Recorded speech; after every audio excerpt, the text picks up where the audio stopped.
Hi everyone, it is Emily here at Thrive Wellness Center, and I just wanted to come talk to you guys today a little bit about the dangers of convenience food and how those can impact your health.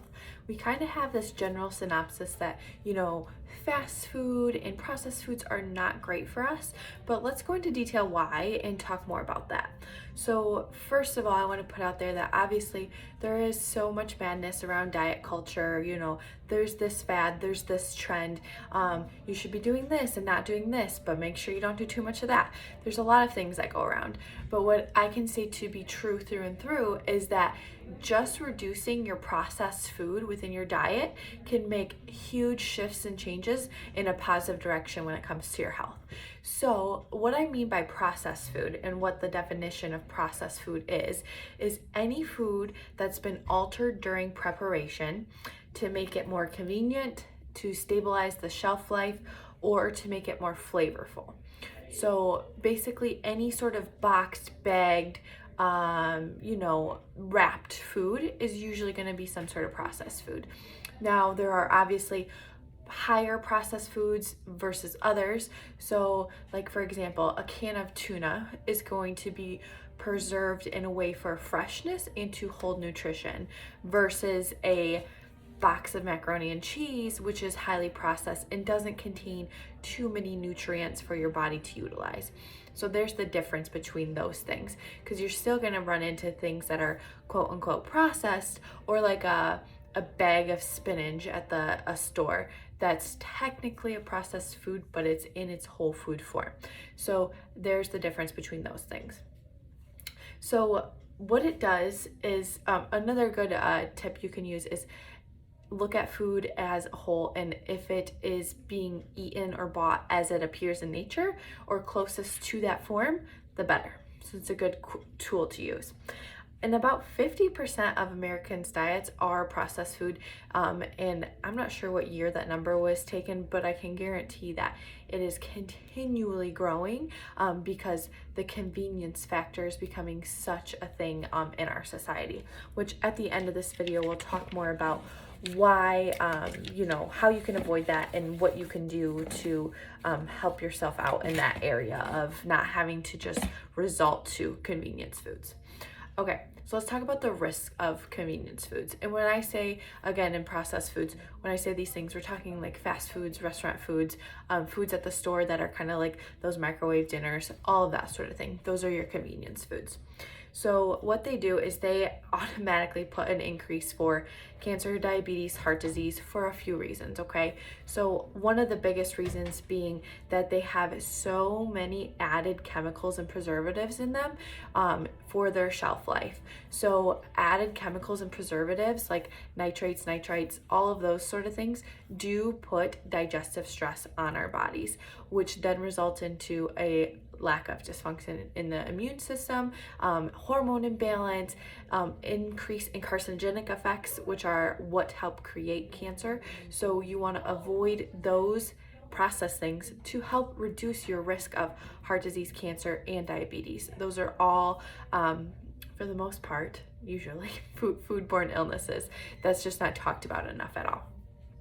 They also tend to include way too much sugar, and in particular, highly processed sugars like high fructose corn syrup, and then regular white processed sugar. So those are going to contribute to things, especially like diabetes and whatnot, because those sugars are of a not natural source, and they're going to have that chemical aspect to them, which is kind of like a double whammy. Also, we have things like too many unhealthy fats in processed foods. So unhealthy fats are things like your seed oils, so like safflower oil, sunflower seed oil, you have canola oil, soybean oil. Those sort of oils are going to put a lot of stress on the body. Number one, because they're high in omega fatty 6s, which are a carcinogenic effect again on the body, creating disease and inflammation. These oils are used so frequently because they're easy to process and they're cheap. So the company is going to be gaining a lot of money off making you unhealthy. So don't forget, usually a lot of things that are marketed towards you as healthy, or these healthy TV dinners and things, really, really looked into those things, because if you have to market it as so, there's probably a catch in there somewhere. So double check on all your healthy things. Marketing companies are great at what they do.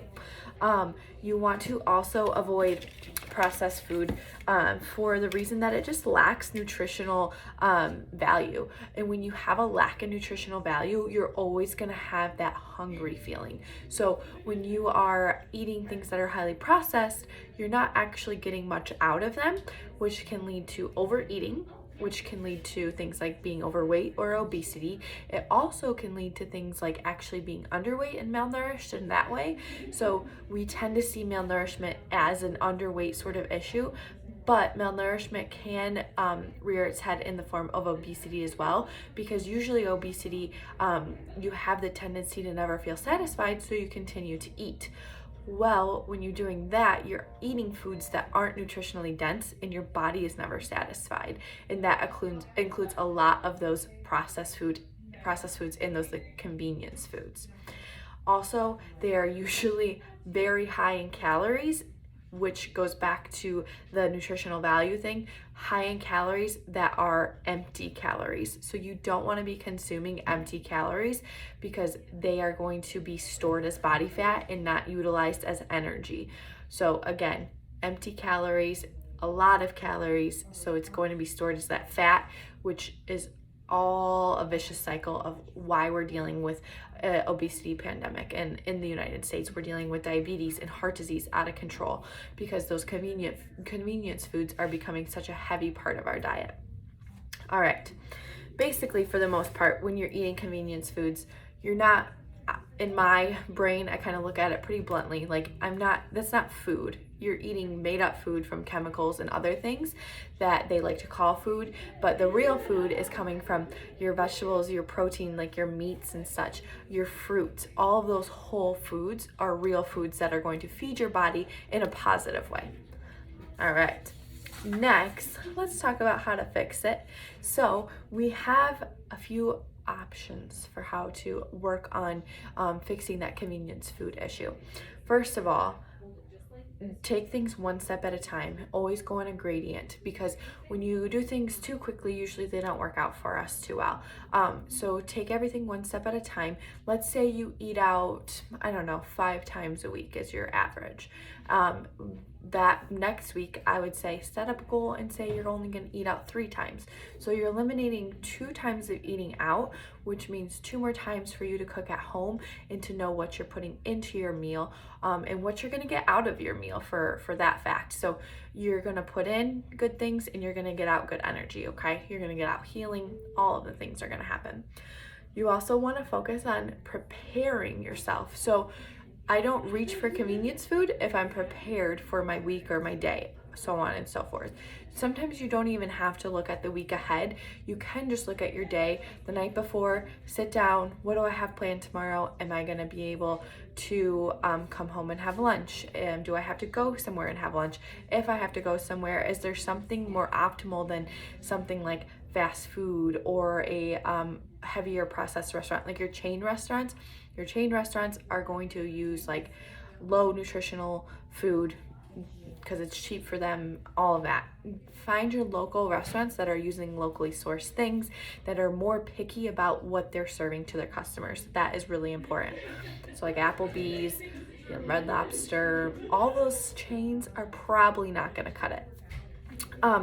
And you can do something like meal prepping. So meal prepping is a great idea for when you're looking ahead at your week and you know you have a busy week. I'll do things like hard-boiled eggs. I will make sure I have like some high-quality lunch meats on hand, because those are easy and for me to just grab out of the fridge and take them to work with me. I'll make sure, if I make chili, I have 3 or 4 meals out of that after I've eaten it the first time to take me throughout the week, that I can just heat back up and I'm good to go. You can do that with anything. You could do that with burgers. You can do that with different chickens, all the things. You can meal prep and make extra at the time so that during your week you have that leftover food to be eating that is going to nutritionally fulfill you. Also, you don't have to eat what other people are eating around you. So this is a big barrier and a big boundary that is harder to break, and give yourself grace and take time on this, but it is something that you should work on breaking, because we have this really big block with, having to conform to what others are doing around us, or having to, because we go to a birthday party, we feel like we have to have that piece of cake or that cupcake and whatnot. The reality of it is you don't. The world is not gonna burn and crumble if you don't have a cupcake at a birthday party, I promise. Actually, what's gonna happen is you're gonna feel very enlifted afterwards for your choice, and you're going to repeat it again and again, and you're going to continue to feel that empowerment, and you're going to feel better physically and mentally. So you just have to get past that little boundary and that barrier, and say, this is not what I'm doing anymore. You don't have to explain yourself to anyone. The only person that needs to know the reason why is you, and you just go from there. Also, you want to be checking food labels. So obviously if something has a label on it, it's going to be under the category of more processed, but you want to look at the ingredients, because the ingredients could be more of your whole food type of ingredients. If you can't pronounce something, or if the label is really long, that is something you probably want to stay away from, because not being able to pronounce something is usually some sort of chemical or metal present for preservation. And then a really long list of ingredients tends to leave room for a lot of artificial things to be added. So like if you look at kids cereals, it's really, really tragic. Kids foods are extremely processed and full of junk. It's sad.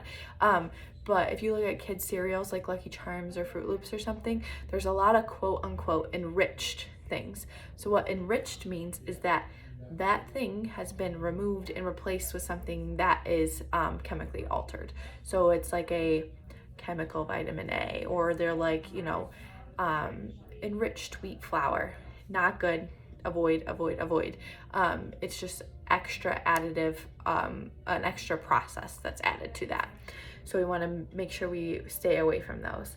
And then again, you could just cook more at home. That's going to give you more power and control over what you're putting into your body.